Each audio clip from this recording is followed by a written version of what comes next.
एक बहुत ही खूबसूरत गांव था। यहाँ सभी लोग बहुत खुशी खुशी से रहा करते थे।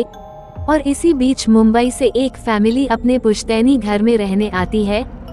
उनके आते ही गांव वालों में खुशी की लहर दौड़ पड़ी और गांव वाले उनकी बहुत इज्जत करते थे। सब कुछ ठीक चल रहा था, लेकिन अचानक एक दिन इस परिवार के बच्चे की तबीयत अचानक बिगड़ने लगती है। सभी को लगता है मौसम का परिवर्तन हुआ होगा, लेकिन बात तो कुछ और ही थी। धीरे धीरे लड़के का चेहरा नीला पड़ने लगा। परिवार ने डॉक्टर को बुलाया और डॉक्टर को भी कुछ समझ नहीं आया। सारे परीक्षण होने के बाद भी कुछ नहीं हासिल हुआ। जैसे ही सारा परिवार गांव पहुंचा, तो गांव के कुछ बुजुर्गों ने बच्चे की हालत देखकर उन्हें ओझा के पास जाने को कहा।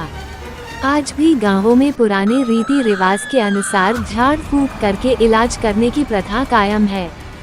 गांव के पास ही पहाड़ी में एक बाबा रहते थे, जो कि काली विद्या में भी माहिर थे।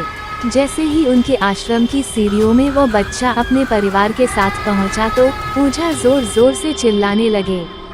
तू क्यों आई है? इतने बरसों के बाद भी तेरा बदला शांत नहीं हुआ।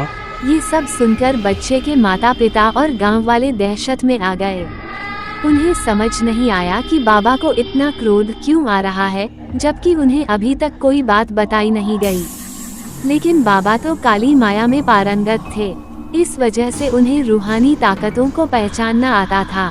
सभी लोगों ने आश्रम में प्रवेश किया, लेकिन बाबा ने केवल उस बच्चे को पास आने को कहा। बच्चे की हालत खराब थी, उसकी आंखें लाल हो चुकी थी, उसका शरीर नीला दिखाई पड़ रहा था। ओझा ने विभूति उठाकर के बच्चे के मुंह पर फेंका।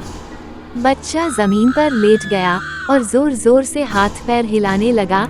बाबा की विभूति से क्या चमत्कार हुआ कि जमीन पर लेटकर ऐसी हरकतें करने लगा।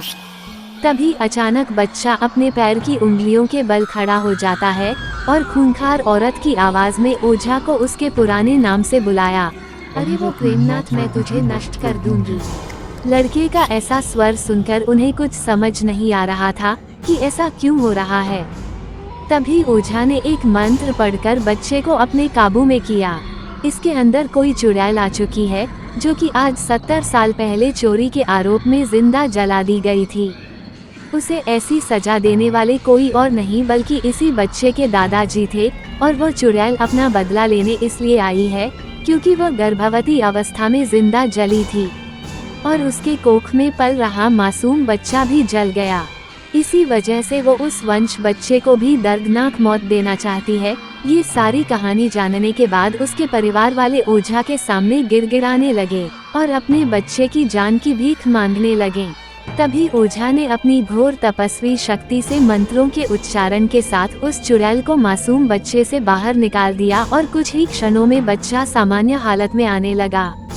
सभी को लगा कि सब कुछ हमेशा के लिए ठीक हो गया, लेकिन ये तो एक शुरुआत थी।